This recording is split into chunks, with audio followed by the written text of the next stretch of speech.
제가 드릴 말씀은 다 드렸지만 지금 이 돌아가는 상황을 보니까 대한민국이 이렇게 가서 과연 되겠냐. 번번이 그 선거 때마다 이런 식의 그 공작과 선동을 가지고 이렇게 선거를 치르려고 해서 되겠냐 하는 정말 한심스러운 생각이 들어서 오늘 제가 여러분 앞에 섰습니다.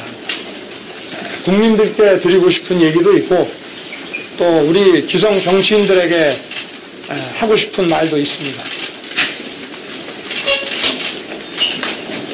앞으로 좀 정치 공작을 하려면 좀 잘 준비해서 제대로 좀 하고, 그리고 뭐 인터넷 매체나 또는 무슨 재소자나 또 의원들도 면책특권 뒤에 숨지 말고 우리 국민들이 다 아는 그런 메이저 언론을 통해서 면책특권 뒤에 숨지 말고 또 어디 재소자 들먹이지 말고 좀 국민들 누가 봐도 좀 믿을 수 있는 신뢰성 있는 사람을 통해서 이렇게 좀 문제를 제기하려도 좀 제기를 해 주셨으면 좋겠습니다. 늘 하는 시나리오가 하도 뻔해가지고, 그리고 이게 어떤 그 페이퍼 종이 문건이든지 디지털 문건이든지 간에 작성자, 그 출처와 작성자가 나와야 그게 확인돼야 그것이 어떠한 신빙성 있는 근거로서 그걸 가지고 의혹도 제기하고 문제도 삼을 수 있는 것인데, 그런 게 없는 문서는 소위 괴문서라고 하는 것입니다. 이런 괴문서를 가지고 국민들을 갖다 이렇게 혼동에 빠뜨리고, 오늘도 제가 보니까 제가 뭐 중앙지검장 때 그 성남에 어디 그 조직폭력사범 중앙지검 강력부에서 수사를 하면서 어느 대선 주자, 당시에는 시장이었는지 지사였는지 모르겠습니다만은 그 재소자의 또 말을 빌려가지고 하필이면 이때 제가 그 당시에 그 분에 대한 비리를 대라라고 수사팀에서 강요를 했다고 하는데 정말 터무니없는 얘기고요. 그리고 이거를 인터넷 매체에다가 제일 먼저 제보했다고 하는 사람, 여러분 전부 다 알고 계시죠? 그 사람의 신상에 대해서. 과거에 그 사람이 어떤 일을 벌였는지 여의도판에서는 모르는 사람이 없고 저도 들었습니다. 여기 계시는 분들 아마 전부 아실 거예요. 근데 그 사람이 어떻게 갑자기 언론의 제보부터 먼저 한 사람이 어떻게 갑자기 공익제보자가 됩니까? 그렇게 폭탄을 던져놓고 숨지 말고 당당하게 나와서 그 디지털 문건의 출처, 작성자에 대해서 정확히 대라 이 말입니다. 그리고 검찰이라는 데가 엄정하게 조사하는 데지 요건도 맞지 않는 사람을 언론에다가 제보하고 다 공개한 사람을 느닷없이 공익제보자로 만들어주는 그런 기관입니까? 이런 사람들이 공익제보자가 되면 이 공익제보라고 하는 것의 그 취지에 맞는 것입니까 이게? 저는 정치인들에게 부탁 말씀을 좀 드리겠습니다. 선거에 나오는 사람은 누구나 국민들께 무한 검증을 받아야 됩니다. 그러나 의혹을 제기하고 검증을 요구하려고 하면 정상적인 자료로 정상적인 절차를 통해서 문제를 제기하는 사람도 그것이 허위일 때는 당당하게 책임질 수 있는 그런 절차와 방법을 통해서 하라 이런 얘기입니다. 그렇지 않으면 이거는 국민을 모독하는 것이고 국민을 상대로 사기치는 것입니다. 우리나라 국민들이 20년 전에 김대엽 사건이나 기안건설 사건 같이 그렇게 허무맹랑한 일에 허물어지고 판단을 잘못하실 분들이 전 아니라고 생각합니다. 그래서 이런 정치 공작, 제가 그렇게 무섭습니까? 저 하나 그런 공작으로 제거하면 정권 창출이 그냥 됩니까? 당당하게 하십시오. 그리고 국민들께서는 진행 중인 내용들을 좀 꼼꼼하게 잘 보시고 다시는 이런 정치 공정에 현혹되지 마시고 재소자 어디 그다음에 인터넷 매체 그리고 인터넷 매체가 한번 보도하면은 정당의 전현직 대표와 의원 뭐 위원장 이런 사람들이 벌떼처럼 나서서 떠들고 저를 국회로 불러주십시오. 당당하게 저도 제 입장을 얘기하겠습니다. 치사하게 숨어서 오지 말고 의혹을 제기하는 사람은 그것이 사실이 아니면 책임질 각오를 하고 그렇게 좀 해주시기를 바라겠습니다. 네, 질문 받겠습니다. 오늘 아침에 김웅 의원 기자회견 보셨을 텐데 좀 어떻게 보셨는지 입장 한번 말씀해 주시면 좋겠습니다. 그래서 제가 오늘 오전에 행사가 있어서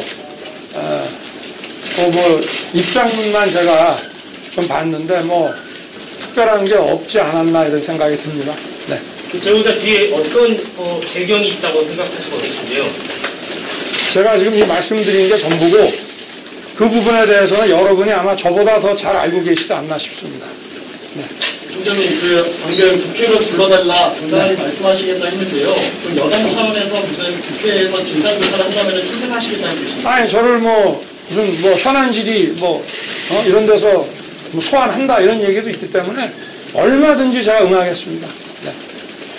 오늘 김웅 의원이 기자회견에서 윤석열 검사로부터 고발장을 제출받을 수 있는 가능성도 사실 좀 여러 발언들을 했거든요. 만약에 홍 검사로부터 검찰에서도 감찰하고 나중에 아니면 수사까지 하겠지만 그러니까 신속하게 나는 조사하기를 바라고요. 그리고 여러분도 상식적인 맥락에서 한번 보십시오.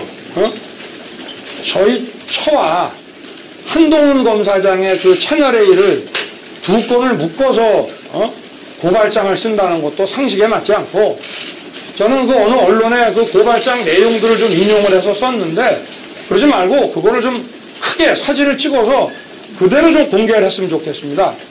제가 그 내용을 좀 언론을 통해서 잠깐 보니까 이게 도무지 검사가 작성했다고 저는 상식적으로 납득이 가지 않고 그리고 지금 제 처에 무슨 주가 조작 의혹이냐 하는 게 지금 특수부에서 1년 6개월째 지금 하고 있습니다. 그러나 그 당시에 경찰청에 2013년 그 무슨 내사 첩보 보고서인가 하는 것이 그게 도대체 어떻게 뉴스타파에 유출이 되며 또 뉴스타파가 한번 공개하고 나니까 메이저 언론들이 벌떼처럼 그거를 보도를 하고 이렇게 나갔는데 그거는 그 첩보 보고서에 관련된 거는 금방 확인해 보면은 주가의 변동도 없고 그 사람이 관여했다는 것은 조사도 금방 끝날 수 있는 사안입니다. 그것도 시기도 그게 벌써 11년 전입니다. 제가 결혼하기도 전이고 제가 그거를 무다로 야당에다가 던져서 고발을 해달라고 하며 정상이 아닌 사람이라면 몰라도 그리고 한동훈 검사도 그 당시에는 실명이 나오기도 전이에요. 그래서 성명불상이기 때문에 일단 인권부에서 조사를 한 다음에 중앙지검에다가 제가 남부지검 사건까지 전부 끌어다가 중앙지검에다 압수수색 등 수사를 제가 지시를 했는데 도대체 이거를 야당에다가 줘서 뭘 어떻게 하겠다는 것입니까? 아니 뭐가 앞뒤가 맞는 거지 뭐 유리한 게 있습니까 저한테? 한동훈 검사 그 사건도 그 담당 부서에서 9번에 걸쳐서 무혐의를 올렸는데도 결재를 안 해주는 검찰 아닙니까? 그러면 명예훼손이라고 하려고 그러면 한동훈 검사 사건 자체가 혐의 없음 결정을 해야 그 다음에 명예훼손 문제가 거론이 될 수 있는데 채널A 갖고 도대체 장사를 얼마를 했습니까? 그러면 그거를 야당이 고발장을 내면은 그 수사할 수 있습니까? 저 자체도 수사에서 배제가 됐어요. 그리고 대검 실무진과 중앙지검의 의견이 맞질 않아서 수사심의에 회부하려는 것도 못하고 계속 수사를 지휘권을 박탈하고 했는데 도무지 무슨 그거를 야당을 통해 갖고 고발을 시켜 갖고 뭘 어쩌자고 한다는 겁니까? 상식에 맞아야 뭐 가능성이 있는 것이죠. 네, 또 한 가지만 더. 수사정보정책관이 네. 검찰총장 네. 지시 없이 움직일 수 있는 자리입니까? 아니 정당한 일이라면 자기 본래 하는 일이라면 저 대검 차장 총장한테만 보고하는 게 아닙니다. 총장한테 먼저 보고하고 차장한테 보고하든지 차장 보고를 하고 총장한테 보고를 하든지 절차를 다 거쳐서 하는 것이고요. 그 이외의 일은 어떻게 돌아가는지 모르죠. 그리고 그 당시는 총선 전이기 때문에 거의 하루 종일 각종 그 선거사범 사건에 대한 지휘에 분주할 때입니다. 선거가 코앞인데 상식적으로 말이 되는 걸 가지고 해야 저는 도저히 이해할 수가 없습니다. 네. 수사정보정책관이 네. 검찰총장 지시 없이 움직일 수 있는 자리입니까? 움직일 수도 있죠. 자기가 누구 만나고 누구하고 문건 주고받고 만약에 그런 게 있다고 한들 그런 걸 다 총장한테 보고하고 뭐 결재받고 옵니까? 더구나 한번 보십시오. 그 보도에 난 그 고발장 내용 그 언론에서 인용한 걸 보면 4월 3일 날에 일어났던 일들이 막 4월 3일자 고발장에 들어가 있더라고요. 그거는요 현실적으로 불가능한 일입니다. 네. 지난번에 네. 이 의혹이 나오고 난 다음에 이게 근거가 있으면 자료나 이런 게 있으면 대보라고 그렇습니다. 이렇게 말씀하셨는데 그 이후에 이제 그 근거로 한중성 전행이라고 쓰여져 있는 그런 파일이 있죠. 이제 텔레그램 그 채팅창이 캡처가 됐는데 그 정도는 이제 사람들이 볼 때는 그럼 제가 말씀드리겠습니다. 자, 그러면 제가 김갑동이라고 하는 공직자가 뇌물을 받아 먹었고 내가 그 현장에서 그걸 봤습니다. 해가지고 뭐 목격자라고 하면서 박아무개라고 해서 제가 진정서를 딱 써서 보냈어요. 보냈는데 나는 그거 쓴 적 없다 그래 박아무개는. 그럼 그 문서가 뭡니까?